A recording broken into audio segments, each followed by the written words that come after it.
initially I wanted to kind of distance myself. And I was like, why do I want to distance myself from this human? Like, he's such a beautiful human. Yeah. Is it because things are getting serious with you and Phil? Hi there, my name is Elise, and I am an attachment coach.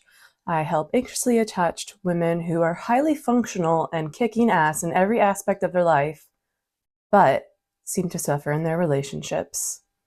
And today we're going to be looking at one of my favorite TV shows ever. It's called Married at First Sight, and you might have heard of it, but today we're looking at the Australian version, which in my humble opinion is the best. We're going to be talking about Stella. Now, Stella is one of the original MAFS couples with Stella and Ryan is his name? What is Stella's? Okay, so Stella's partner is named Phillip. Now, from the start, Stella and Phillip have been totally in sync. They are the strongest couple. They're very communicative, they express their emotions, and they have been going from strength to strength every single week. Now, there has been one tiny little issue that's been reoccurring, and that is who is going to say I love you first. Now, Stella comes from Latvia or Estonia? Lithuania. Okay, so Stella, although that she lives in Australia, she's actually from Lithuania. And the culture in Lithuania is a little bit different than Australia. They are a little bit more traditional in their roles, and therefore Stella expects that the man is the first one to say, I love you. Now, some people might have a little bit of difficulty with that because, hey, we're living in the 21st century, men and women are equal, all that sort of stuff. But, you know, that doesn't float for everybody. Some people prefer the traditional roles, and that is totally okay. So throughout the show, and especially in the last few weeks, they've been playing around the idea of who is going to say, I love you first. Stella firmly says, I'm not going to be the one. So just this past week, Phillip actually confessed that he was in love with Stella. And Stella said that she loved him too. Although she didn't say those exact words in that way, she did express that there was love there.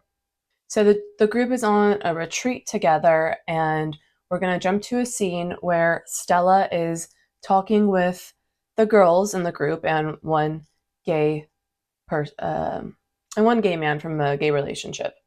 And they're going to be talking about all of their relationships and their breakthroughs and what's going on. So let's jump to the scene.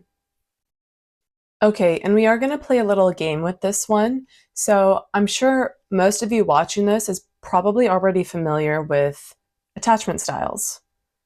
So we are going to try to guess what attachment style Stella is based on this conversation. Now, let's jump to the scene. We are. Like, we're obsessed with each other. We're so affectionate. We do plan our future together. Falling in love, as I realized, when it's a right person and when I think you're ready, it's not that hard. What comes after, that's becoming hard. So let's stop right there. Stella says that falling in love is not hard. It's what comes after. So when you're in the process of falling in love, everything is light and fun and flirty and exciting and engaging.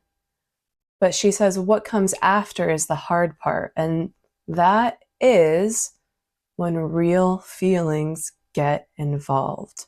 So Stella is saying that when real feelings get involved, that's when things become hard. Okay? Does that get your little wheels rolling in your head about what type of attachment style she might be? Let's listen some more. Because the way I look at him, I do want him to be my forever partner, but it's so much more deeper. And that's what I'm dealing right now. Fear of rejection, not rejection, abandonment. You're right. So I'm dealing with that right now. So. Okay, here we go again. So she just identified one of her core wounds, and that is the fear of abandonment. Now, when we talk about attachment styles, there are 3 insecure attachment styles, right? There is the dismissive avoidant, which is the one that's pretty closed off, the one that shies away from emotions, the one that avoids those deep conversations. On the opposite end of the spectrum, we have the anxious attachment. That person is more anxiously activated. They get triggered when, oh, no, I'm not going to say. So the anxious attachment is the one that loves relationships, loves being in relationships, wants all those deep feelings, but something usually gets in the way, and it's usually themselves. And then we have something in the middle, and that is the fearful avoidant. So the fearful avoidant actually has traits of both the dismissive avoidant and the anxious attachment. And with that, they also share core wounds. So Stella just said one of her core wounds is the fear of abandonment. Now, all right, thinking about all of these 3 insecure attachment styles, which ones have the fear of abandonment? Let's think about it a little bit, okay? What do you think? Put it down in the comments. What do you think? All right, let's continue watching. My parents had me extremely young. My dad then left to live in UK. Growing up in Lithuania shaped me to be quite independent, even though that I know I'm craving connection. That's me getting teary. Okay, so we're kind of getting a little bit of Stella's backstory here. Her parents essentially left when she was young, and she was raised by her grandparents. And that is going to trigger the fear of abandonment in children because essentially they were abandoned.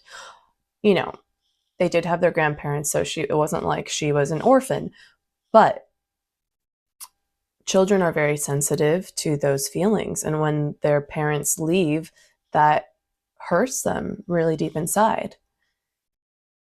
And we can have different responses to that. Children can have different response to abandonment. Some people close off and become extremely self-sufficient and learn to never depend on anybody. Other people can feel increasingly anxious around abandonment. It can drive their brain and their body to overthink and try to figure out ways to prevent that from happening, to maintain that proximity and that closeness. And then we have, again, the fearful avoidant in the middle, who responds a little bit differently. We see that she just said she craves connection. There are 2 types of the insecure attachment that love connection. And I kind of feel like I'm giving some hints here. So if you are still not sure which ones I'm talking about, we'll get a little bit more info. But yes, the craving of connection. Who do you think that is? You just realize that it's a self-protection, preservation. Initially, I wanted to kind of distance myself. And I was like, why do I want to distance myself from this human? He's such a beautiful human. Okay, so now we can eliminate. Are you following? I'll give you the clues now. So we said that she has a fear of abandonment. That strong core wound is part of the anxious attachment and the fearful avoidant. Because remember, the fearful avoidant has both traits and core wounds of the anxious attachment and the dismissive avoidant. So we've narrowed it down. She's probably either an anxious attachment or a fearful avoidant. Now, what makes the difference, because both of these attachment styles will feel similar feelings. They both feel the fear of abandonment, but what makes it different is how they respond. So, Stella said that her initial reaction is to distance. She gets scared, she wants to distance.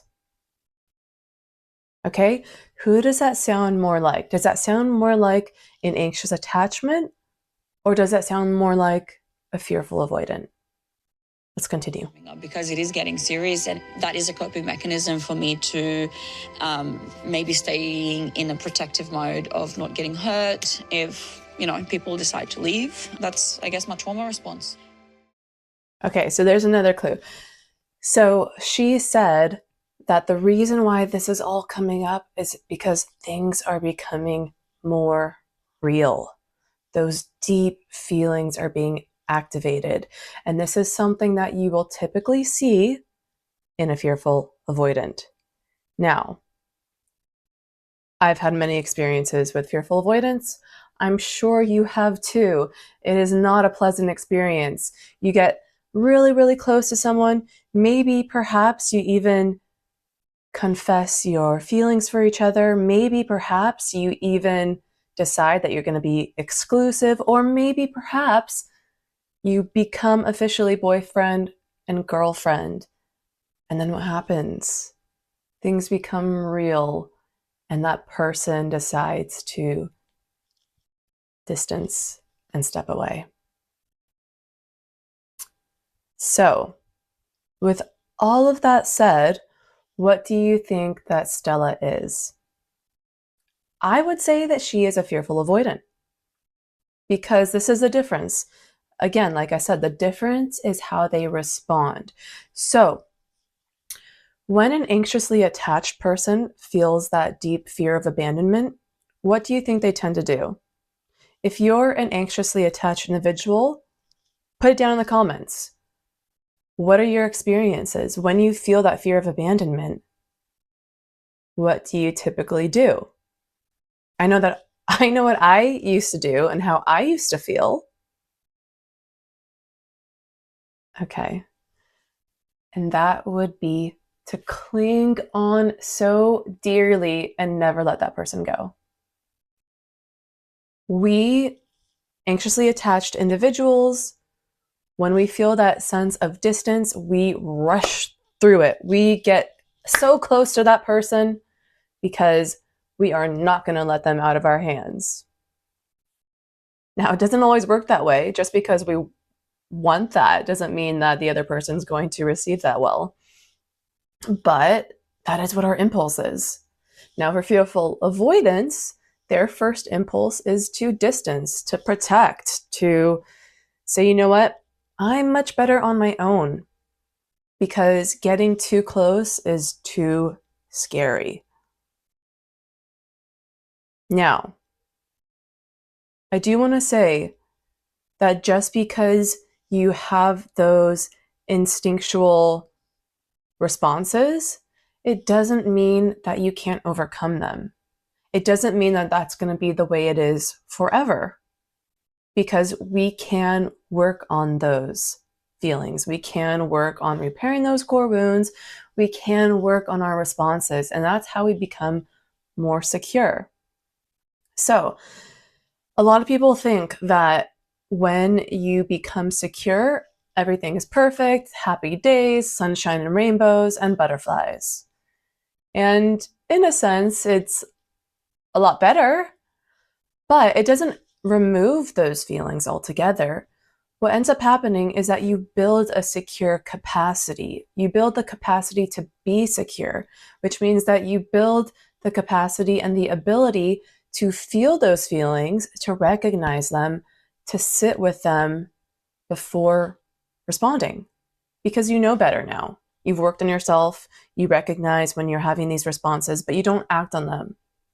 You sit, you process, then you respond with more consideration, with more care, more emotional maturity. So, having said all of that, I am not hating on Stella at all. She is actually my favorite person on this series because she is the most, at least of the women, she is the most emotionally mature of all of them. So let's just finish watching this. Let's see how Stella might respond. So, yeah, it's a lot more than just, oh yeah, I'm in love, you know? Yeah. Thanks for sharing. We love I didn't expect to cry, to be honest. I want to give you a hug. But that's what I was like, I'm a crier, but when it hits, it hits. You needed it, babe. Okay, so we can see that Stella is having some difficulty with this. She is feeling these feelings. She's recognizing it. So far, we haven't seen her take any action. For her to express her feelings to the group is actually a really good step because it allows other people to kind of help her to process her feelings, to help her. I mean, the other people in this experiment, they have seen every stage. So they're on her side. They want her to be successful in her relationship. And so it allows Stella to take accountability over her feelings and her experiences, and then eventually her actions. Now, what she will do with it, that will really be the test. Is she going to fall into that fearful avoidant trap and distance herself, pull away, and say, okay, you know what? That's the end of the relationship. I'm going to move on. Or is she going to be able to access that secure capacity and come to Philip like she's just come to the group, express her feelings, let Philip know, hey, this is how I'm feeling. I love the closeness that we have. I love that we are now at this space where we can express our deep feelings for each other. But at the same time, I'm getting really scared. And I know that's in the moment, it's so hard to do, but that is the work. That's how you break through these boundaries. This is how you make those changes, is doing the work in the moment. And this is what I help people to do. So if you are struggling with your attachment style, if you're not sure what your attachment style is and you're curious and you want to find out more, you are in luck because I've actually developed a test that you can take. It's just 3 to 5 minutes long. It's called the pressure test. And the pressure test will tell you who you become when your survival instincts are activated. Who is the person that shows up when you're emotionally activated, when the stakes are high, when you have just confessed that you're in love with someone and now you're experiencing all this fear. Who shows up? And once you take the test, you'll find out the results of who you become and what you can do about it. What is true, what is not true, and how to become more secure. So if you're interested in taking this test, you can find the link in the description below. And if you are interested in working with me one-on-one, you can actually book a call. Once you take the test and see your results, there will be a link where you can actually book a call with me and I can work with you one-on-one with your situation specifically. So if you've enjoyed this video, please like it, comment below. If you want to see more issues and topics like this discussed, please let me know. And hey, if you have a story that you want to share, if you're going through something and want my perspective, send me an email. My email will also be in the link or in the description below. It's info@attachmentwithelise.com. I would be happy to discuss, if you're open for it, I would be happy to discuss what you say in your email, the situation that you're going through, and what my advice would be on YouTube. So if you're open to it, just send me an email. I'd be happy to discuss it, my point of view at least, and what I suggest that you should do. And yeah, I hope you enjoyed this. And if you want to see more, please subscribe to my channel. It helps me so much. Liking the video and subscribing helps me so much. And it lets me know that this is something that you're actually interested in. So please do those things, and I will see you next time. Thank you so much.